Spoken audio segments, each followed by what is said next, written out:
Hello everyone. Last लेक्चरनी अंदर આપણે જે દ્રઢ પદાર્થ જે છે એની જડત્વની જે ચાક માત્રા એની વ્યાખ્યા અને એના વિશે વિસ્તારથી આપણે ભણેલા છીએ। આપણે જાણીએ છીએ કે જડત્વની ચાક માત્રા એટલે એ જે દ્રઢ પદાર્થ જે છે એના દરેક કણના દળ અને તેના ભ્રમણાક્ષથી લંબ અંતરના વર્ગના ગુણાકારના સરવાળા બરાબર હોય છે। અને આપણે એ પણ ચર્ચાઓ કરી છે કે જ્યારે પણ આપણે જડત્વની ચાક માત્રાની ચર્ચાઓ કરીએ તો એમાં અગત્યની જો બાબત હોય તો એ અક્ષની જે પસંદગી છે એના પર આધાર રાખે છે।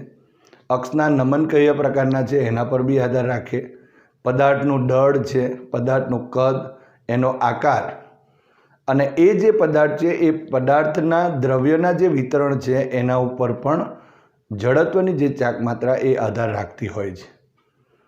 તો આજે આપણે એ જે જડત્વની ચાક માત્રાનું જે આપણે સૂત્ર મેળવેલ છે તે અને સાથે સાથે આપણે જે પદાર્થ છે એ તંત્ર છે એની કુલ ગતિ ઉર્જા પણ આપણે મેળવી હતી એ ચાક ગતિના સંદર્ભમાં।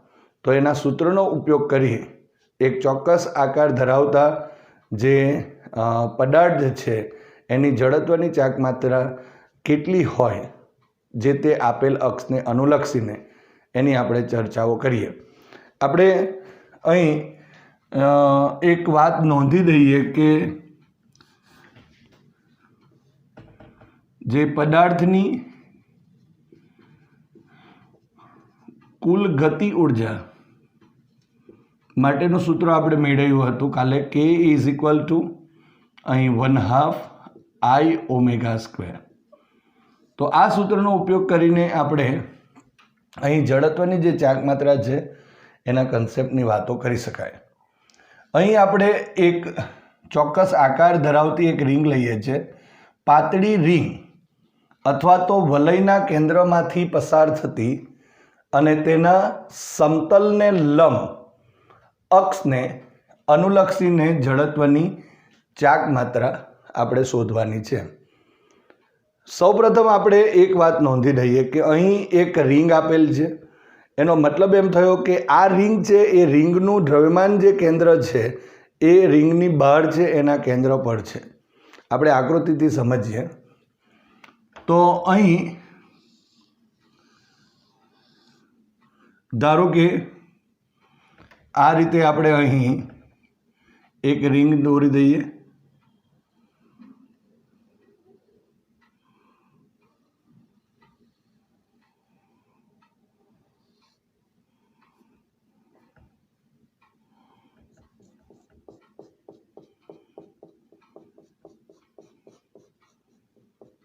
તમે જોઈ શકો છો દ્રવ્ય અહીં છે અને એનું દ્રવ્યમાન કેન્દ્ર અહીં છે। હવે કેન્દ્રમાંથી પસાર થતી એટલે આ કેન્દ્રમાંથી ધારો કે અહીં પસાર થાય છે, આ કેન્દ્રમાંથી પસાર થતી અને એના સમતલને લંબ, આમ સમતલને અહીંયા રિંગ હોય તો સમતલને લંબ એટલે આ રીતે રિંગ અક્ષને અનુલક્ષીને ધારો કે આ અહીં ચાક ગતિ કરે છે, અહીં ઓમેગા જેટલી એની કોણીય ઝડપ છે ધારો કે, તો આ રીતે આપણે અહીં બતાવી શકાય। હવે અહીંથી ધારો કે એના દરેક જે સૂક્ષ્મ ખંડ આપણે જો ધારો કે આ રીતે લઈશું, અહીં લઈએ, આટલે લઈએ, કોઈ બી જગ્યા પર લઈએ તો એનું ડિસ્ટન્સ એ કેપિટલ R એટલે કે આ જે આપણા પાસે રિંગ છે, વલય છે એની ત્રિજ્યા જેટલું હશે। તો આપણે અહીં લખી શકાય કે આકૃતિમાં દર્શાવ્યા મુજબ કેપિટલ R ત્રિજ્યાની અને ધારો કે એનું દળ, ટોટલ દળ જે છે તે કેપિટલ M લઈ લો, એમ દળ ધરાવતી પાતળી રિંગ જેને કાઉન્સમાં આપણે વલય પણ કહી શકાય, વલય તેના કેન્દ્રમાંથી પસાર થતી અને તેના સમતલને લંબ અક્ષને અનુલક્ષીને ઓમેગા જેટલી કોણીય ઝડપથી પરિભ્રમણ કરે છે। તો આ રીતે આપણે અહીં કહી શકાય કે આ જે રિંગ છે એના કેન્દ્રમાંથી પસાર થાય છે એવી અક્ષને અનુલક્ષીને અહીં ચાક ગતિ કરે છે, જેની ઝડપ કોણીય ઝડપ જે છે એ અહીં ઓમેગા જેટલી છે એમ કહી શકાય। માટે અહીં લખી શકાય, માટે અહીં આ રીતે લખીશું કે રિંગના દરેક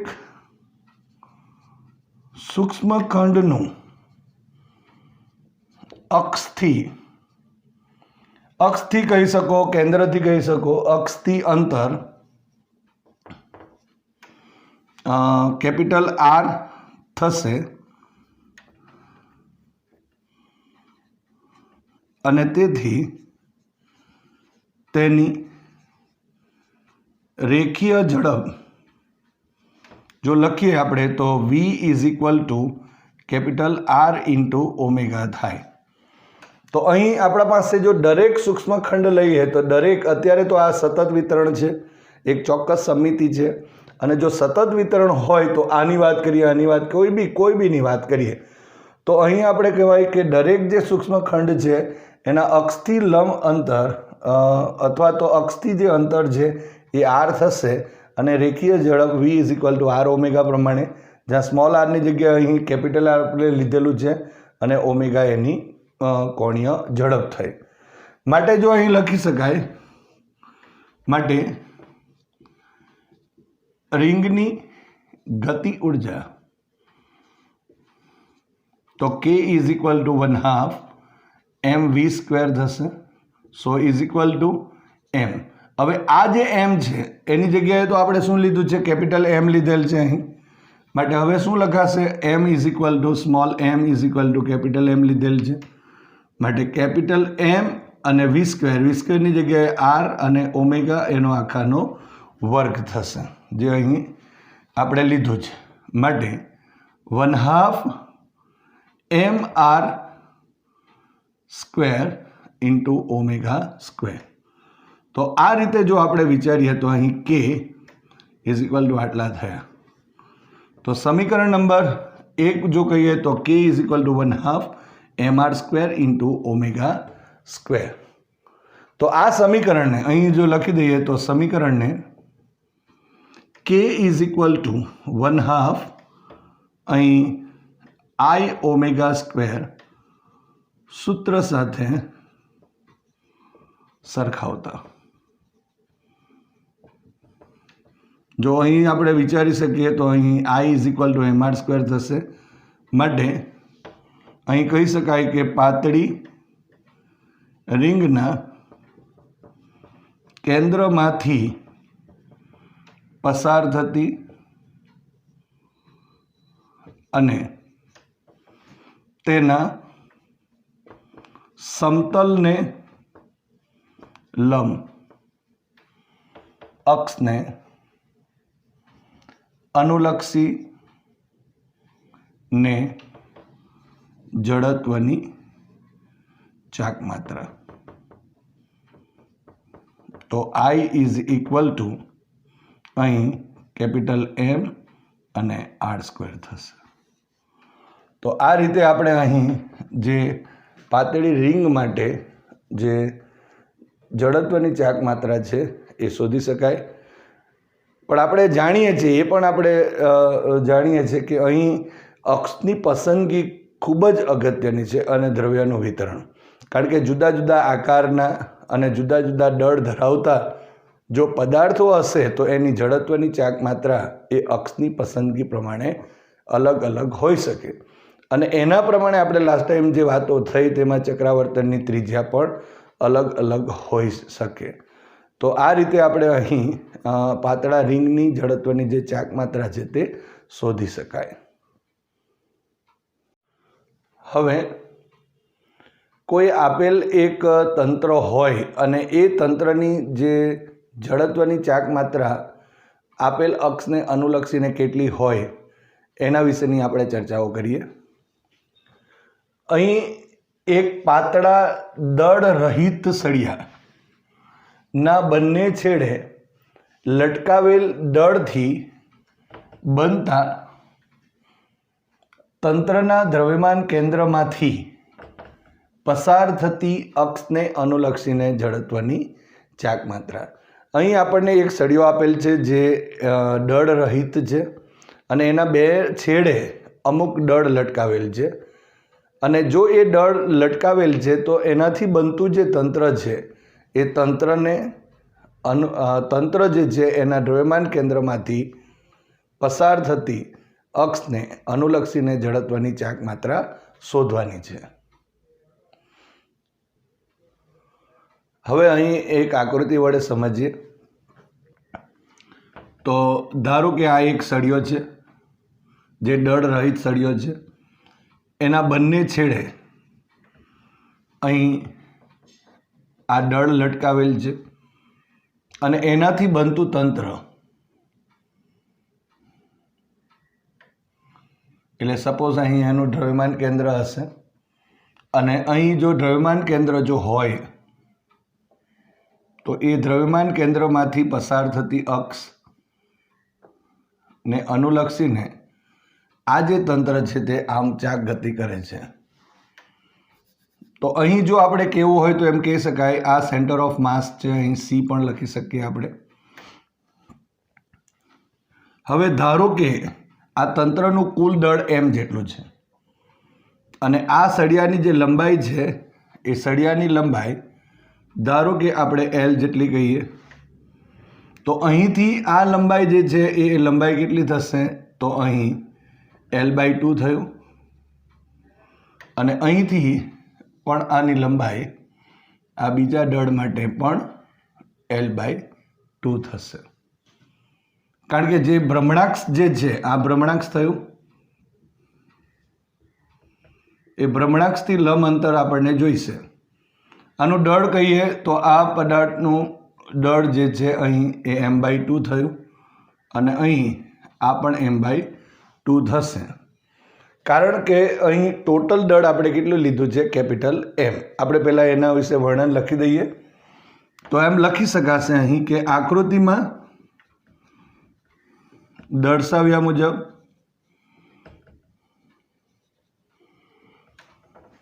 પાતળા દળ રહિત જે સળિયા છે એ સળિયાના બંને છેડે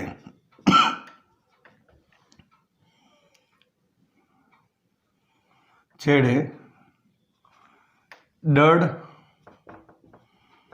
લટકાવેલ છે અને આ રીતે બનતા તંત્રનું કુલ દળ કેપિટલ M છે. આ તંત્રનું દ્રવ્યમાન કેન્દ્ર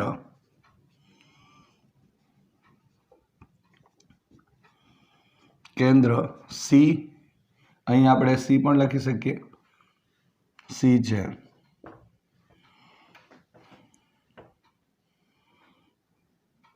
દ્રવ્યમાન તંત્રના દ્રવ્યમાન કેન્દ્રમાંથી પસાર થતી અક્ષને અનુલક્ષીને ચાક ગતિ થાય છે. એટલે અહીં કહી શકાય કે આ જે સેન્ટર ઓફ માસ છે, જે દ્રવ્યમાન કેન્દ્ર છે, એમાંથી પસાર થતી અક્ષને અનુલક્ષીને અહીં ચાક ગતિ થાય છે અને સેન્ટર ઓફ માસ છે તે સી જેટલો છે. માટે અહીં લખી શકાય દરેક દળનું દ્રવ્યમાન કેન્દ્રથી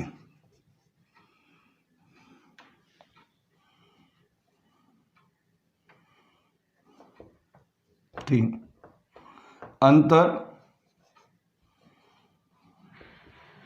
L/2 થશે અને દરેકના દળ કેપિટલ M/2 થશે. માટે દ્રવ્યમાન કેન્દ્રમાંથી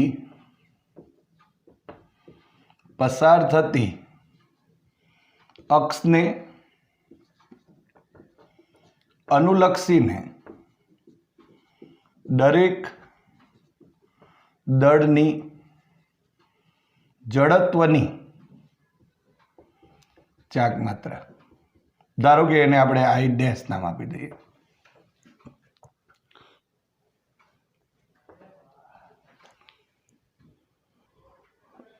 માટે I' ઇઝ ઇક્વલ ટુ દળનું મૂલ્ય M/2 લખી દઈએ અને એનું આ જે દ્રવ્યમાન કેન્દ્રથી જે અંતર છે એ આપણે એનો વર્ગ, એટલે આ લંબ અંતર થયું, અહીંથી અહીં સુધીનું લંબ અંતરનો વર્ગ. આપણે જે જડત્વની જે ચાક માત્રા છે એ જડત્વની ચાક માત્રાની જે વ્યાખ્યા આપેલી છે કે કોઈ પણ અક્ષને અનુલક્ષીને જડત્વની ચાક માત્રા એ તેના દરેક કણના જે દળ છે અને તેના ભ્રમણાક્ષથી લંબ અંતરના વર્ગના જે ગુણાકાર હોય એના સરવાળાને આપણે તે અક્ષને અનુલક્ષીને જડત્વની ચાક માત્રા કહીએ છીએ. તો અહીં આપણા પાસે આ એક માટે દરેક માટે મળે છે, દરેક માટે હવે તંત્રની કુલ જડત્વની ચાક માત્રા અને એ જે જડત્વની ચાક માત્રા છે તે કોને અનુલક્ષીને, તો અહીં આપણે લખી શકાય, પણ આપણે લખવું જ પડશે અહીં કે દ્રવ્યમાન કેન્દ્રમાંથી પસાર થતી અક્ષને અનુલક્ષીને. કારણ કે અહીં અક્ષનું મહત્વ છે. જડત્વની જો ચાક માત્રા લખીએ તો I is equal two 2 times I' લખાશે. કારણ કે અહીં જો આપણે કહીએ 1 અને 2 બંને જો આપણે લખી દઈએ તો કેવી રીતે થશે, 2 ઇન્ટુ 2 કણો છે એમ માની લઈએ અથવા તો 2 દળ છે, માટે એક માટે જો આટલી I' જેટલી હોય તો બીજા માટે પણ એટલું જ છે, તો M/2 અને ઇન્ટુ L/2 હોલ સ્ક્વેર જેટલું થશે. તો અહીં 2 અને 2 કેન્સલ થયા તો અહીં કેટલા થશે, M અને L સ્ક્વેર અને ડિવાઇડેડ બાય 4. સો અહીં I is equal two 1/4 ML square આપણે લખી શકાય. તો આ રીતે અહીં આપણે કોઈ એક પાતળા દળ રહિત સળિયાના બંને છેડા ઉપર જો કોઈ દળો મૂકેલા હોય અને એનાથી જે બનતું તંત્ર છે એ તંત્રના દ્રવ્યમાન કેન્દ્રમાંથી પસાર થતી અક્ષને અનુલક્ષીને જો જડત્વની ચાક માત્રા શોધવી હોય તો આ રીતે I' is equal two 1/4 ML square જેટલી હોય, જ્યાં M એ આ તંત્રનું કુલ દળ છે અને L એ આ જે આપેલ સળિયા છે એનું કુલ લંબાઈ થશે. તો આ રીતે આપણે અહીં જે જડત્વની ચાક માત્રા છે એ જડત્વની ચાક માત્રા શોધી શકાય. હવે આપણે જે જડત્વની ચાક માત્રાની ચર્ચા કરી, આગળ પણ આપણે ચર્ચામાં કીધું કે અક્ષની પસંદગી ઘણી જ અગત્યની હોય છે. તો અમુક ચોક્કસ સમમિતિ ધરાવતા જે પદાર્થો છે એ ચોક્કસ સમમિતિ ધરાવતા પદાર્થોની જડત્વની ચાક માત્રા આપેલ અક્ષને અનુલક્ષીને કેટલી હોય તેની પણ આપણે ચર્ચા કરીએ અને સાથે સાથે આપણે એની જે ચક્રાવર્તનની ત્રિજ્યા છે એ પણ જોઈએ. તો સૌપ્રથમ આપણે જોઈએ તો પાતળા સળિયા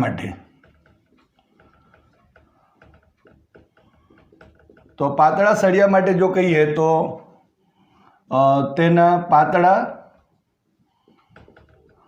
સળિયાના કેન્દ્રમાંથી એટલે કે મધ્યબિંદુમાંથી પસાર થતી અક્ષને અનુલક્ષીને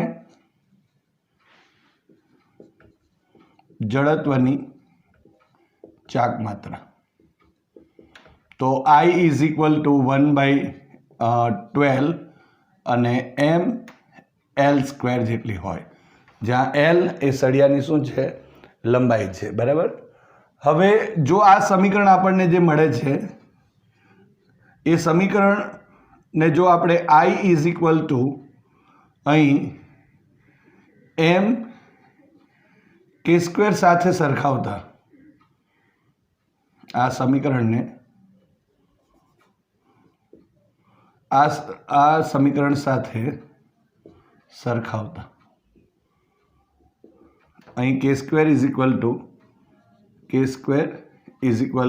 L²/12 થશે, માટે અહીં k is equal two L/√12 થયું.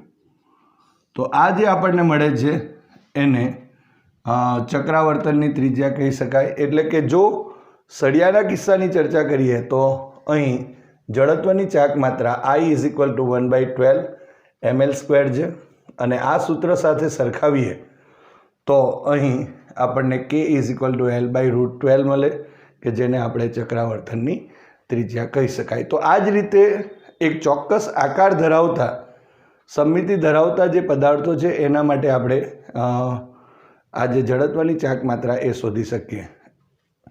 અહીં બીજી એક વાત કરીએ તો રિંગ માટે. તો સૌપ્રથમ આપણે લખીએ કે રિંગના કેન્દ્રમાંથી પસાર થતી અને તેના સમતલને લંબ અક્ષને અનુલક્ષીને જડત્વની ચાક માત્રા. તો I ઇઝ ઇક્વલ ટુ અહીં mr² લખી શકાશે, જ્યાં r ત્રિજ્યાની રિંગ લઈ શકાય. આ રીતે આપણે વિચારી શકીએ. અહીં આ રીતે ધારો કે અહીં રિંગ છે, એના કેન્દ્રમાંથી પસાર થતી છે, એની ત્રિજ્યા જે છે તે r જેટલી છે. આ રીતે જે રિંગ હોય તો એના માટે I is equal two mr² થાય, અને અહીં જો આપણે લખીએ I ઇઝ ઇક્વલ ટુ જો mk² સાથે સરખાવીએ તો અહીં k² is equal two r², માટે ચક્રાવર્તનની ત્રિજ્યા k ઇઝ ઇક્વલ ટુ કેટલા થશે? r જેટલું થાય. તો આ રીતે આપણે અહીં લખી શકાય. અહીં પણ સળિયા માટે પણ તમે આકૃતિ દોરી શકો. અહીં આ જે સળિયો છે, આ સળિયાની લંબાઈ ધારો કે L જેટલી હોય, અને આ રીતે એના કેન્દ્રમાંથી પસાર થતી અક્ષને અનુલક્ષીને એ ચાક ગતિ કરે છે. હવે એ જ રીતે જો આપણે કહીએ, અત્યારે આ રિંગના કેન્દ્રમાંથી પસાર થાય છે, પણ આપણે કીધું તે પ્રમાણે ત્રીજો પોઈન્ટ જો લખીએ તો અહીં ધારો કે આ રીતે હોય અને એના વ્યાસમાંથી પસાર થતી, એટલે આ રીતે પસાર થતી જો અક્ષ હોય એને અનુલક્ષીને ધારો કે આ રીતે મૂવ થતું હોય, આ રીતે ફરે છે, તો એનો મતલબ એમ થયો કે આ એના વ્યાસમાંથી પસાર થતી. તો અહીં વાક્યરચના આપણે લખીએ તો રિંગના કોઈ પણ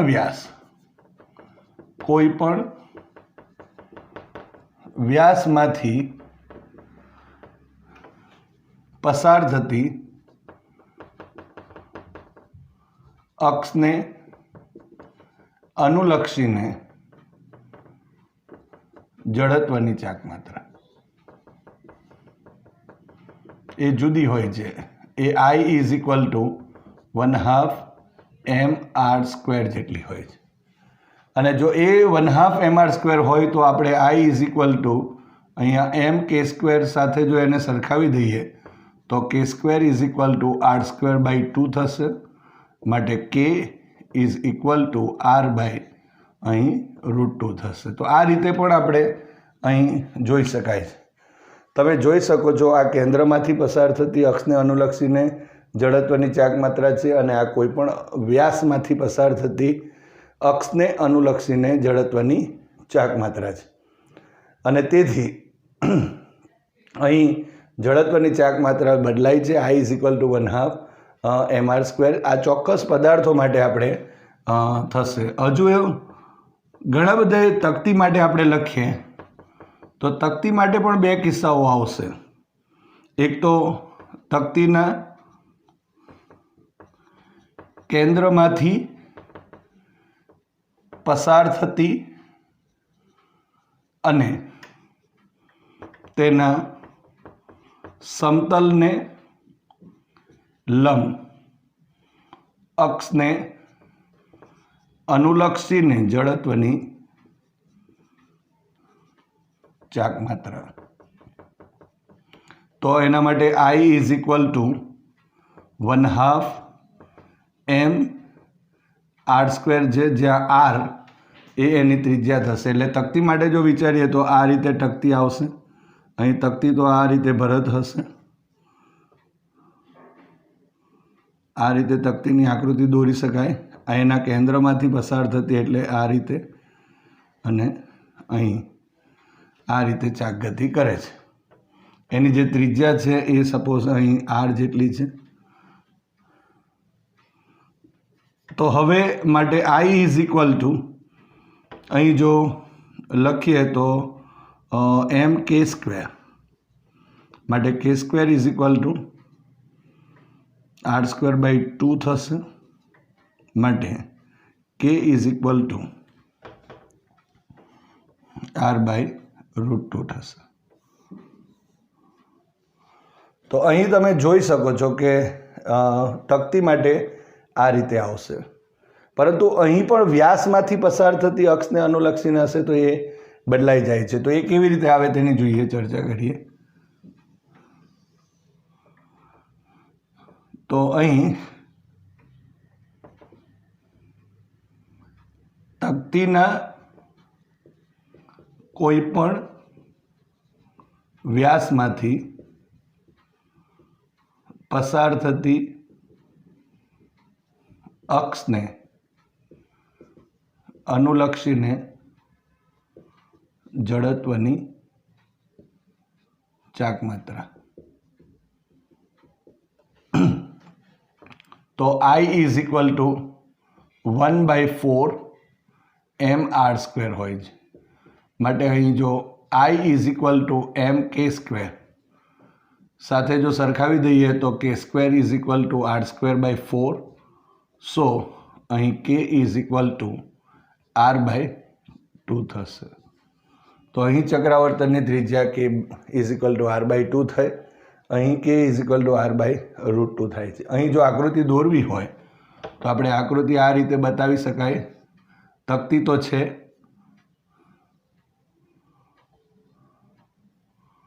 પરંતુ એ કોઈ પણ વ્યાસમાંથી એટલે આ રીતે કોઈ પણ વ્યાસમાંથી પસાર થતી અક્ષને અનુલક્ષીને આવશે. એટલે કહેવાનો અર્થ એક જ છે કે અહીં જડત્વની ચાક માત્રા એના અક્ષની પસંદગી પર પણ આધાર રાખે છે. દ્રવ્યનું વિતરણ કેવી રીતે થયેલું છે એના પર બી આધાર રાખે છે. હવે ધારો કે આના ઉપરથી આપણે બે વાત કરી શકાય. ધારો કે નળાકાર માટે વાત કરવી હોય તો એમાં પણ બે નળાકાર. તો પોલા નળાકાર માટે જો કહીએ તો રિંગ જેવી જ વાતો આવશે, કારણ કે પોલો નળાકાર એટલે આ રીતે રિંગ જેવી જ વાતો થશે. અને નક્કર નળાકારની વાતો આવશે એટલે તકતીની જેમ આવશે. તો એ પણ લખી શકાય. ગોળાની અંદર પણ બે બાબતો આવશે અને એ જે બે બાબતો છે એમાં એક નક્કર ગોળો હશે અને બીજો પોલો ગોળો. તો આ રીતે દરેકના માટે આપણે લખી શકીએ. ધારો કે આપણે અહીં નક્કર નળાકાર માટે લખીએ તો નક્કર નળાકાર માટે જો આપણે લખીએ તો તકતી જેવી જ વાતો લખવી પડે. એટલે અહીં I is equal to 1/2 mr² પ્રમાણે હશે. અને જે પ્રમાણે નક્કર નળાકાર માટે અહીં જે આવે છે તો એના કેન્દ્રમાંથી જ પસાર થતી, એટલે આ રીતે જો આપણે નળાકાર દોરી દઈએ તો આ નક્કર કહેવાશે, કારણ કે અહીં બધી જગ્યા પર દ્રવ્યમાન હશે, દળ હોય જ છે અને આ અક્ષને અનુલક્ષીને છે, એટલે તકતી જેવી જ વાતો થઈ ગઈ. માટે એ 1/2 mr². માટે આ જે કિસ્સો છે તે અને આ સેમ થઈ જશે. હજુ એક વાત આપણે અંદર ઉમેરી દઈએ કે પોલા નળાકાર માટે, પોલા નળાકાર માટે તો અહીં રિંગના જેવો કિસ્સો આવશે. તો રિંગના જેવો કિસ્સો એટલે અહીં I is equal two mr² થશે. અને આ રીતે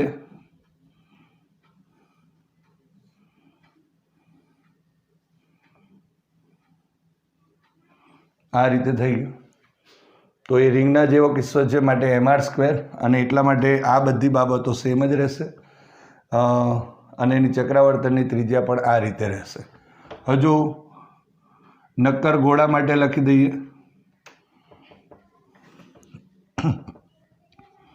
નક્કર ગોળા માટે એના કેન્દ્રમાંથી પસાર થતી અક્ષને અનુલક્ષીને જડત્વની જે ચાક માત્રા છે એ ચાક માત્રા જો લખીએ તો I ઇઝ ઇક્વલ ટુ 2/5 અને mr² છે. ગોળાની વાત કરીએ તો આ રીતે અહીં નક્કર છે, આ રીતે કહી શકાય. એના કેન્દ્રમાંથી પસાર થતી અક્ષ એટલે આ રીતે એમના કેન્દ્રમાંથી પસાર થતી અક્ષને અનુલક્ષીને, અને છેલ્લે જો કહીએ તો પોલા નળાકાર માટે. અને પોલા નળાકાર માટેની આકૃતિ દોરવી હોય તો આ રીતે પોલો નળાકાર કહેવાશે. અંદર દ્રવ્ય નથી, ફક્ત બહારના ભાગમાં જ છે. તો I ઇઝ ઇક્વલ ટુ અહીં 2/3 અને mr² થશે. તો જ્યાં r એ ગોળાની જે ત્રિજ્યા છે તે આવે છે. તો આ રીતે અહીં આપણે જુદા જુદા સમમિતિ ધરાવતા જે પદાર્થો છે એ પદાર્થો માટે જે જડત્વની ચાક માત્રા એક આપેલ જે અક્ષ છે, ભ્રમણાક્ષ છે, એને અનુલક્ષીને આપણે મેળવી શકાય. તો અહીં પણ આપણે જે રીતે આ ચક્રાવર્તનની ત્રિજ્યા મેળવી છે એ રીતે અહીં ચક્રાવર્તનની જે ત્રિજ્યા છે એ તમે મેળવી શકો છો.